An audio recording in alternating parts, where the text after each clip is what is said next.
상장했죠. 네. 세일. 아, 세일. 멋있어요. 네. 엄청나더라. 그래서 9시 딱 10시였나요? 네. 10시 땡 하자마자 10시. 봤는데 네. 근데 보셨어요? 봤어요. 주가를 봤는데 뭔가 이 한국 우리 투자자들은 뭔가 좀 화끈해. 글로벌 시세와 갭이 너무 커져서 그쵸. 바로 닫았어. 닫으셨어요?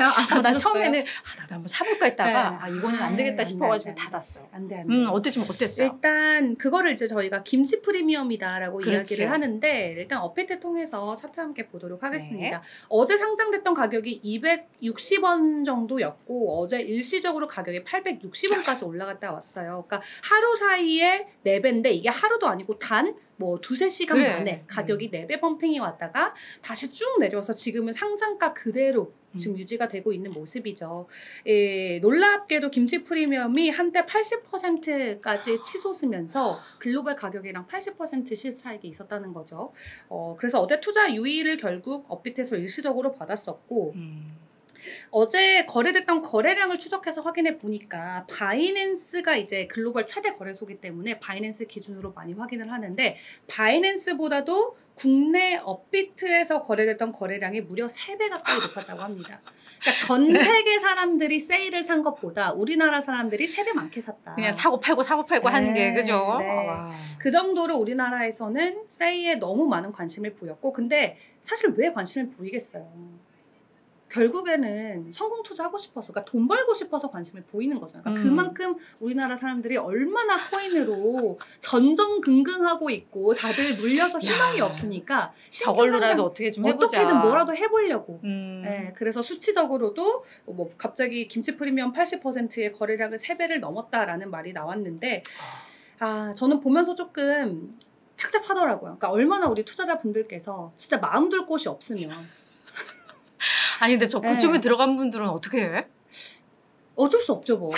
그래 근데 언젠가 또 뭐 오른다며. 저는 만약에 펌핑이 온다면 이런 코인들이 훨씬 더 크게 펌핑이 올 거라고 저는 개인적으로 생각을 해서 저도 들어갈 거. 저는 언젠간 들어갈 건데 일단은 펌핑이 올 걸 아니까 그냥 지켜만 본 거고 아마도 이런 펌핑은 이 해외 거래소에서 이미 사놓으신 분들이 국내로 물량을 가지고 와서 어제 국내 거래소에서 던져서 시세 차익을 가져가신 분들이 대다수일 거예요. 그래, 맞아. 아무것도 이제 모르는 이제 조금 좀 초창기이신 분들이나 잘 모르시는 분들은 이제 모르고 들어갔다가 그래 막 오르니까 게다가 보니까 네. 가격이 막 200원이야. 그러니까 그쵸. 되게 싸다는 느낌이 그쵸. 나니까 그냥 못 모르고 이렇게 들어가신 분들도 있을 것 같은데 제가 봤을 때는 저도 이제 코인을 모르지만 사실 글로벌 시세와의 그 차이를 보는 게 되게 중요할 것 같아요. 맞아요. 근데 우리나라는 김치 프리미엄이 기본적으로 한 3% 이상은 다 있는 것 같아요. 그래서 뭐 비트코인도 보면 늘 그런데 그것도 저렇게 막 80% 이러면 이건 정말 주의해야 되는 거라는 거. 왜냐하면 결국은 돌아가거든요. 평균 가격으로. 그래서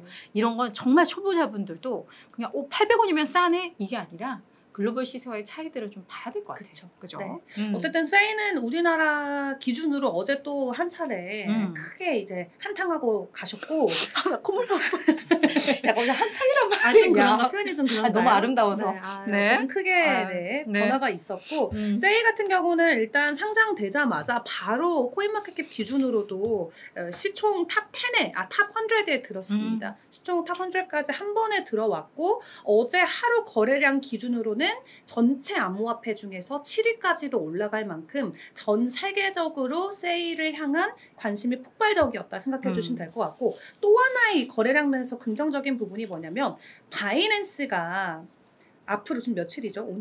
오늘부터 이 세이와 관련해서 선물 거래를 진행을 한다라고 합니다. 바로 선물 시작하면은 이제 또 유동량이 몰릴 수 있고 가격이 위아래로 훨씬 더 크게 움직일 수 있기 때문에 세이한테는 조금 뭐 긍정적인 뉴스가 될까요? 글쎄요, 좀 지켜봐야 될 것 같은데 일단 이 세이 관련해서는 최고 20배까지 레버리지 설정을 할 수 있게끔 상품을 만들어 놓는다라고 하니까 하지만 선물은 너무 위험하죠, 여러분들. 안전 투자 꼭 하시길 바라겠고요.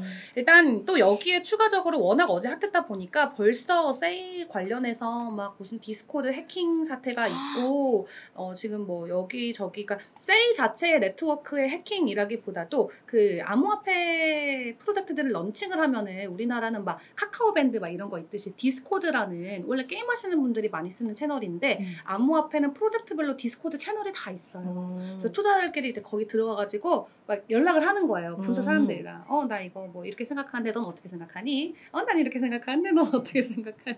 하면서 이야기를 하는 채널이 있는데 어제 거기가 뚫린 거죠.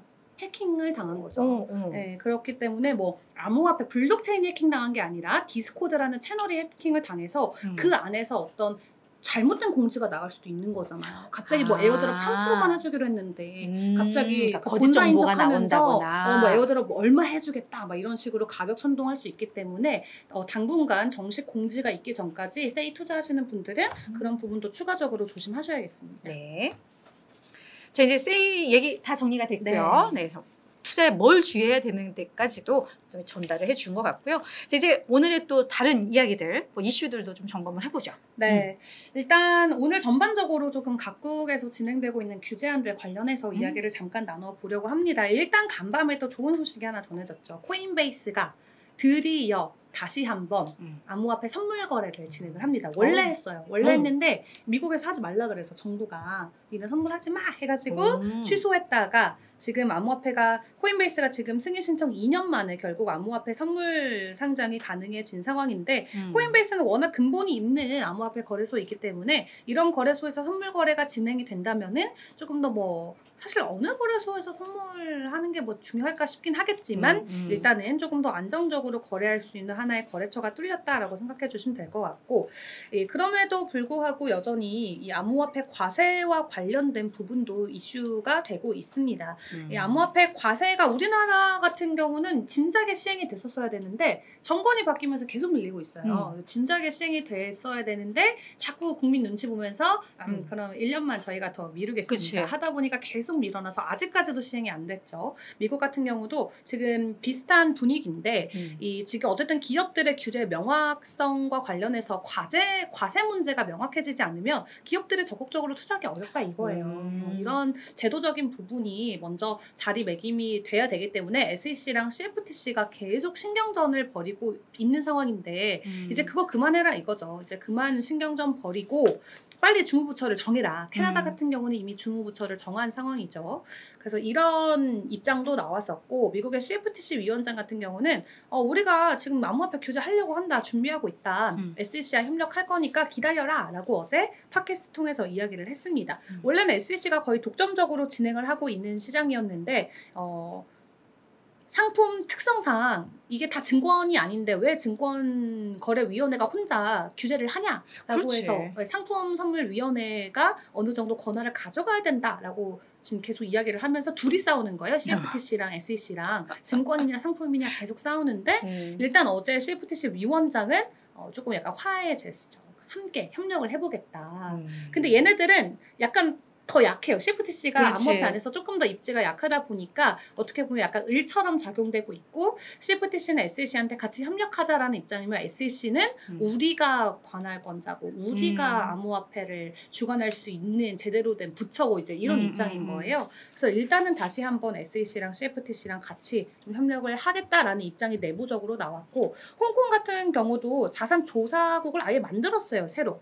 암호화폐 세관 관련해가지고 암호화폐 거래 조사를 강화한다라고 하는데 우리나라 같은 경우도 이제 디지털 금융 관련해서 지속적으로 뭐 dak사 설립을 한다던가 하나하나 지금 관련 부처를 만들어가고 있는 상황인데 홍콩 같은 경우는 자산조사국 신설을 완료한 상황이고 은행이라던가 시중은행이라던가 암호화폐 업계들이랑 긴밀한 파트너십을 우리가 만들어가면서 암호화폐 거래 제대로 하겠다라고 이야기를 한 상황이에요. 그런 가운데 간밤에 우리 시장에 전해진 소식은 일단 검찰이 코인 수사를 확대를 하는데 문제 있는 코인들이 너무 많잖아요. 최근에 국내에서 뭐 하루 인베스트라던가 델리오라던가 갑자기 파산하고 막 사람들 돈 그 예채 서비스였는데 문을 닫아가지고 그렇지. 사람들이 이제 엄청 피해자들이 많이 나온 상황이었어요. 그래서 앞으로 조금 투기성이 있거나 좀 사기성이 있는 코인들 수사 확대하겠다라고 검찰이 입장을 발표를 했는데 이거와 관련해서 저희가 내일 전문가님을 모십니다. 네, 코인 수사를 저희가 직접 할 수는 없지만 어떤 코인에 투자해야 안전한 거고 또 어떤 코인들의 기준을 봐야만 이게 사기성이 있는지 없는지를 판단할 수 있는 좋은 길라잡이가 되어주실 박사님을 한번 저희가 모시려고 하거든요. 그럼 기준이 있었군요.